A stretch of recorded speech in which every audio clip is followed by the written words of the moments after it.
ایک گاؤں میں ایک لوہار رہتا تھا جس کی ساری زندگی شیطانی کاموں میں گزری۔ پورا گاؤں اس لوہار کی حرکتوں سے بے حد تنگ آ گیا تھا۔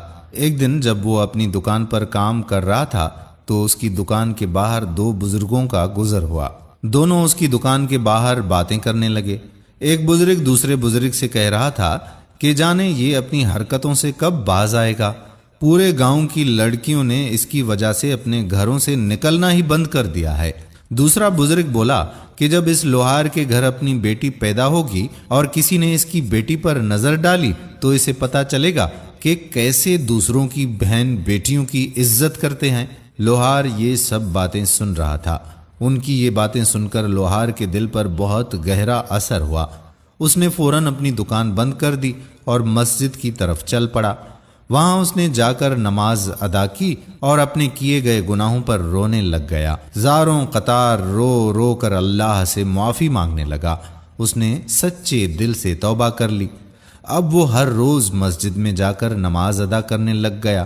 جب وہ مسجد میں نماز ادا کرنے جاتا تو مسجد کا امام اسے عجیب نظروں سے دیکھا کرتا تھا، کیونکہ وہ اس کے ماضی سے اچھی طرح سے واقف تھا، اسی لیے وہ اس کو شک کی نگاہ سے دیکھا کرتا تھا۔ اس نے سوچا کہ یہ شیطان جس کی وجہ سے گاؤں کی عورتیں تنگ ہیں اور باہر نکلنا ہی بند کر دیا ہے، اس نے اچانک سے کیسے نماز ادا کرنا شروع کر دی ہے؟ یہ ایک دم سے نمازی کیسے ہو گیا؟ اس کے اچانک رویے کے پیچھے کوئی نہ کوئی چال ضرور ہوگی۔ لوہار کا کاروبار اب پہلے سے کم ہونے لگا، مگر اس نے مزید محنت شروع کر دی۔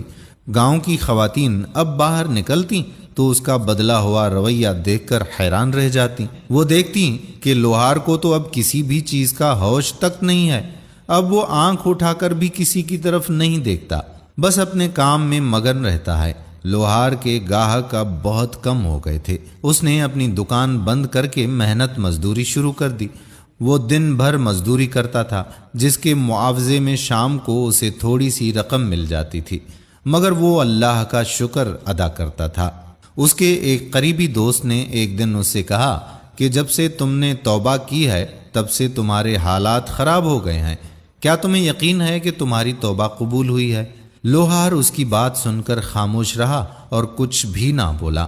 اگلے دن لوہار صبح کی نماز ادا کر کے مزدوری کے لیے نکل پڑا، مگر اسے کہیں سے بھی مزدوری نہ مل سکی۔ کئی دن اسی طرح سے گزر گئے اور اسے کہیں سے بھی کوئی مزدوری نہیں مل رہی تھی، یہاں تک کہ نوبت اب فاقوں تک آ پہنچی تھی۔ کئی بار ایسا ہوتا کہ اسے مشکل سے ایک وقت کا کھانا نصیب ہوتا اور ساری رات وہ بھوکا ہی سو جاتا۔ ایک دن لوہار پریشانی کے عالم میں زمین پر بیٹھا تھا تو مسجد کا پیش امام اس کے سامنے سے گزرا۔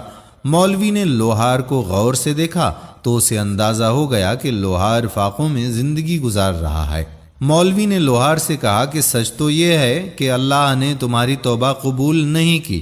اگر اللہ نے تمہاری توبہ قبول کی ہوتی تو تم یوں ذلیل و خوار نہ ہو رہے ہوتے۔ مولوی کی یہ بات سن کر لوہار نے مولوی کو اپنی دکان کے اندر لے گیا۔ مولوی چیختا رہا، چلاتا رہا، مگر لوہار نے اس کی ایک بھی نہ سنی اور اسے دکان میں موجود لوہے کے تختے پر لیٹا دیا اور پھر آگ میں اپنے لوہے کے ہتھوڑے کو گرم کرنے لگا۔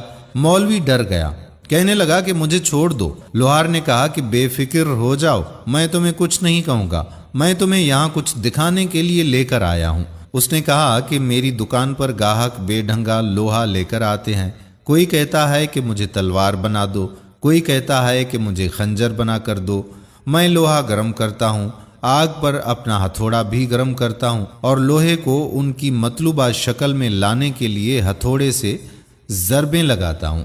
لوہا آگ کی تپش اور ہتھوڑے کی ضربیں برداشت کر لیتا ہے، وہ مطلوبہ شکل اختیار کر لیتا ہے، لیکن جو لوہا یہ سب برداشت نہیں کر پاتا تو میں اسے کباڑ میں پھینک دیتا ہوں۔ مجھے اللہ کی راہ میں یہ منظور ہے کہ میں فاقوں کی تپش کاٹوں اور آزمائشوں کو برداشت کروں، تاکہ اس طرح میں اس مطلوبہ شکل میں آ جاؤں جس میں اللہ تبارک و تعالی مجھے ڈھالنا چاہتا ہے۔ بس میری یہی دعا ہے کہ اللہ تعالی مجھے بیکار سمجھ کر کباڑ میں نہ پھینکتے۔ یہ کہہ کر اس کی آنکھوں سے آنسو جاری ہو گئے اور مولوی صاحب بھی اس کی باتیں سن کر رونے لگ گئے۔